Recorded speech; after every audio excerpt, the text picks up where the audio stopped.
Good morning, guys. I wanted to show you my dahlias after a heavy rain and start here for a little bit of a guide or some tips about how to deal with pests in your cutting garden. So if we look in close at my dahlias, you can see that there are some damaged leaves, but for the most part, they're looking pretty good. Dahlias are susceptible to common pests like spider mites, thrips, earwigs, caterpillars. All those things can damage their blooms. Spider mites suck the sap from leaves of plants, and you'll notice that your plants' leaves look brown, and it takes out the nutrients that the plants need. Leaves will start dropping off and that kind of thing.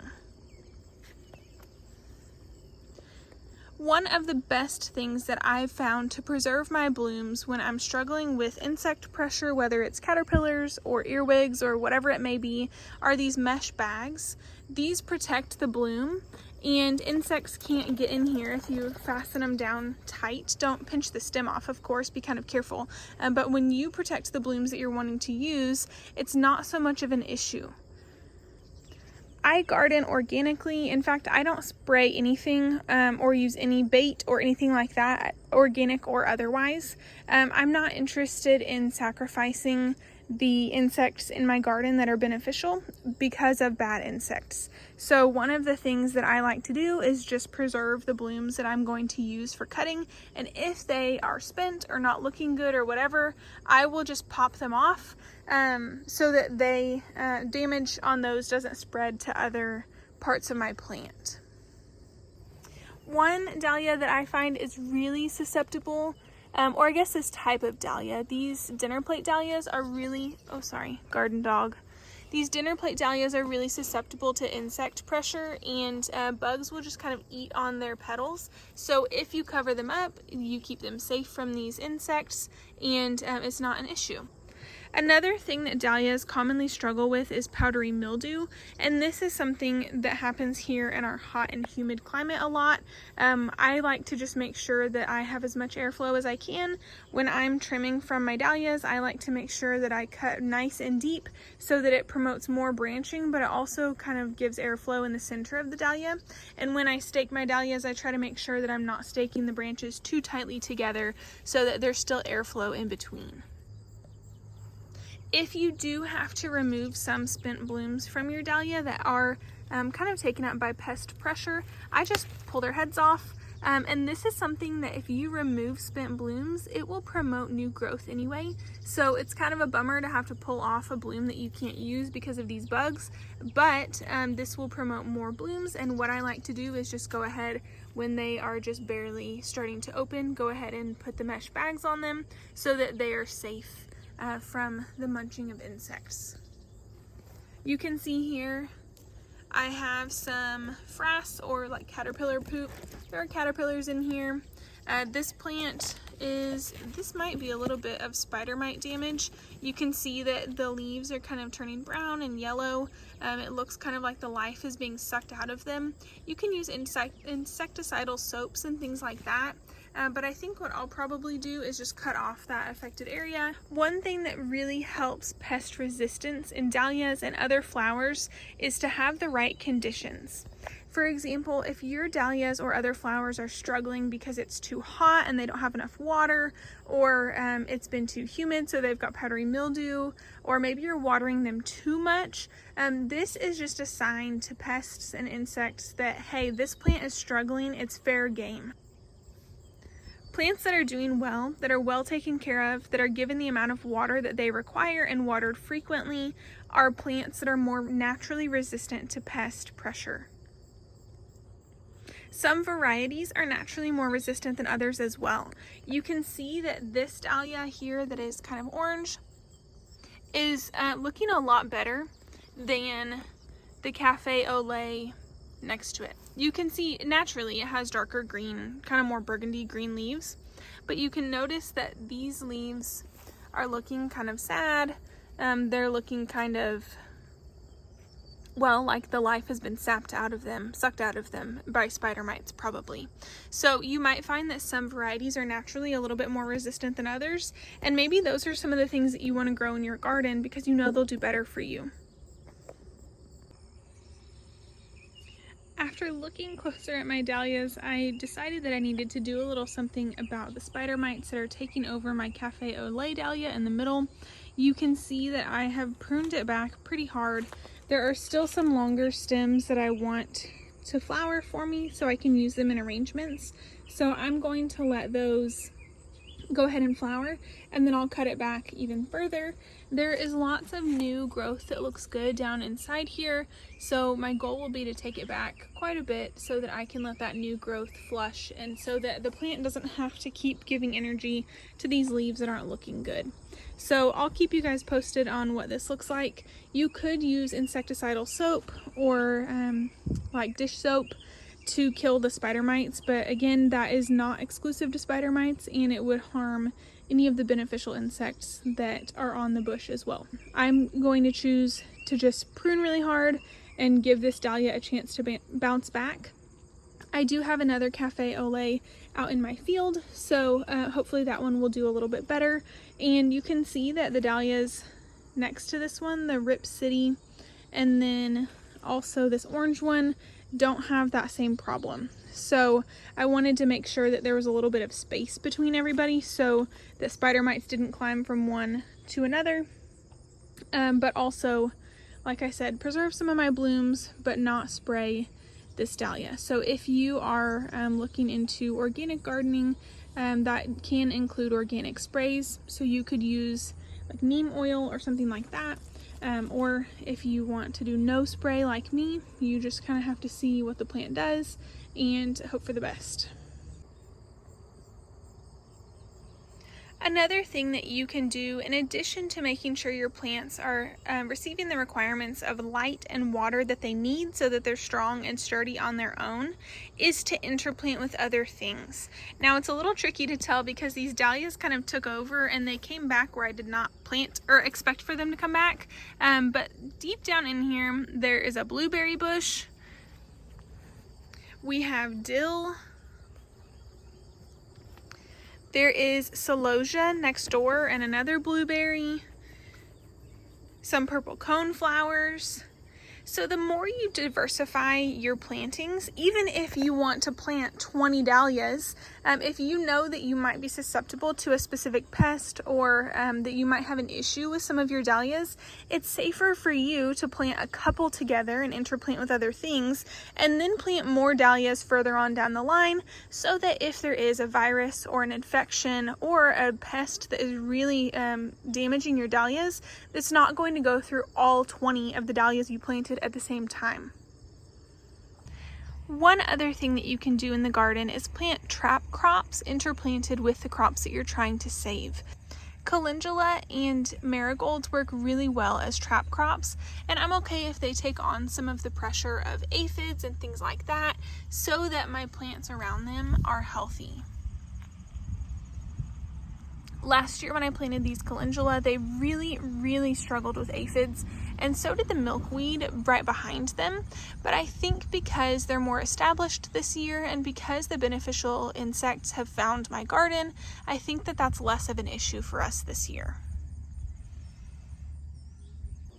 Coneflowers specifically are an example of a native plant to my area, and this is one of the ways, along with interplanting, that I really like to structure my garden to bring in beneficial insects so that if I'm having an issue with a specific pest, the beneficial insects are already poised and ready to take care of it.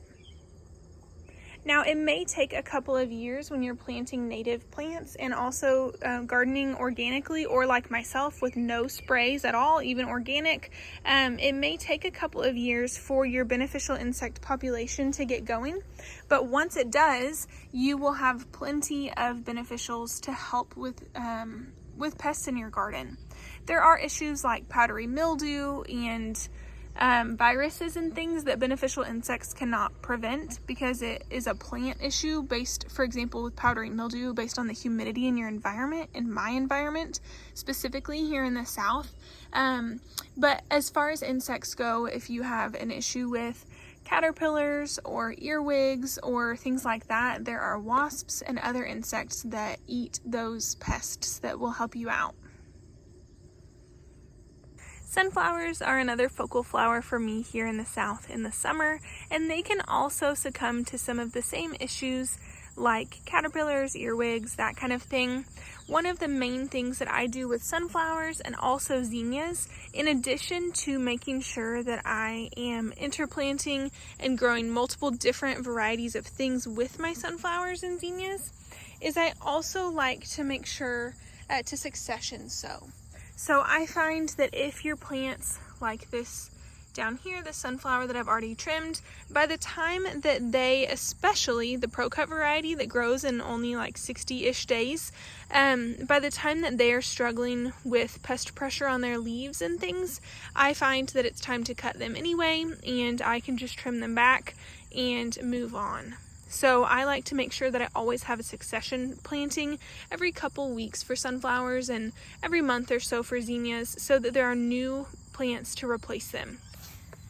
Zinnias especially can struggle with powdery mildew in my area, and you can see after a rain last night just how much moisture is still on their leaves this morning. It's very humid here today.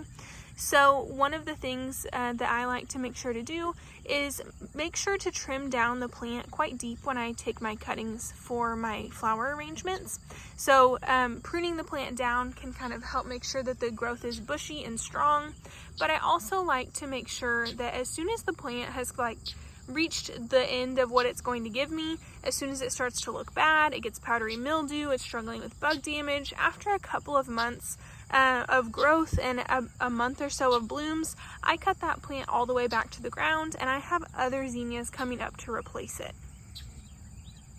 You could use those same mesh bags on zinnias and sunflowers as well, but I find that zinnias specifically have enough blooms on each plant that I can just trim off or deadhead ones that are not usable, and that again promotes new growth from the plant anyway, so it gives me more blooms that can be usable for me. I also find that lighter colored dahlias, sunflowers, zinnias tend to struggle more with pest pressure because you can see when there is frass or poop from caterpillars, or if there's any like little spots that have been eaten, you can see those a lot easier on lighter colored flowers, pastels, but specifically whites. So if you're really struggling, I would encourage you to plant darker, brighter flowers because those don't show pest damage as bad. If you look in here close on my celosia, you can see all of the pest damage that is at the bottom of each of these plants.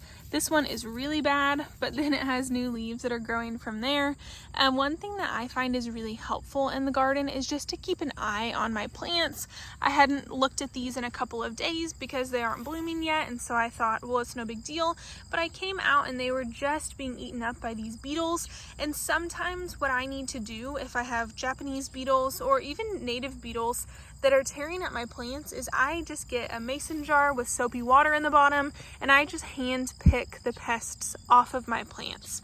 I came out 2 days in a row and where there was 10 or 15 of these giant beetles, I think they're boil beetles.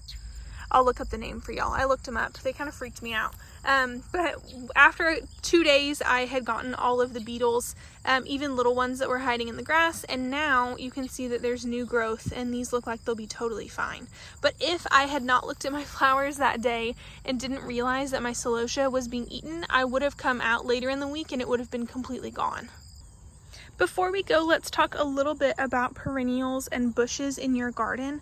I know that the goal was mostly like cut flowers and most people lean toward annuals, but one thing to consider with annuals or perennials is that growing things that work well in your climate and your zone and that you can care for really increases your chance of success. You can see that these hydrangeas have some bug damage, but it's not terrible and I'll still be able to use the blooms. In our area, I don't put hydrangeas in the full sun. Even hydrangeas that say that they can take full sun, it's not the case in our area. So our sun is just really hot and our weather is really humid, and so it really scorches hydrangeas. So you have to know your area and know, even if the tag or the seed packet says, hey, like this is kind of shade loving, but we've tried to produce one that works more and more sun, just know your area and know, hey, our sun is really hot, especially in the afternoon, so maybe I'll give this plant morning sun and not afternoon sun to increase my chance of success. Again, if a plant is struggling because it's not in the conditions that it needs, you're just inviting pests to take over. When you're growing in a garden that does not use any sprays or pesticides, whether organic or otherwise, you have to be willing to remove things that are not working. This dwarf red twig dogwood is an example of a bush 3 I have in my garden that is not working for me. It is planted right next to this native bee balm. So I know that beneficial insects are in the area, but it really struggles with these caterpillars that look almost like bird poop when they curl up on the leaves. It struggled with this like rust or whatever these brown spots are, and then it also gets terrible bagworms in the fall.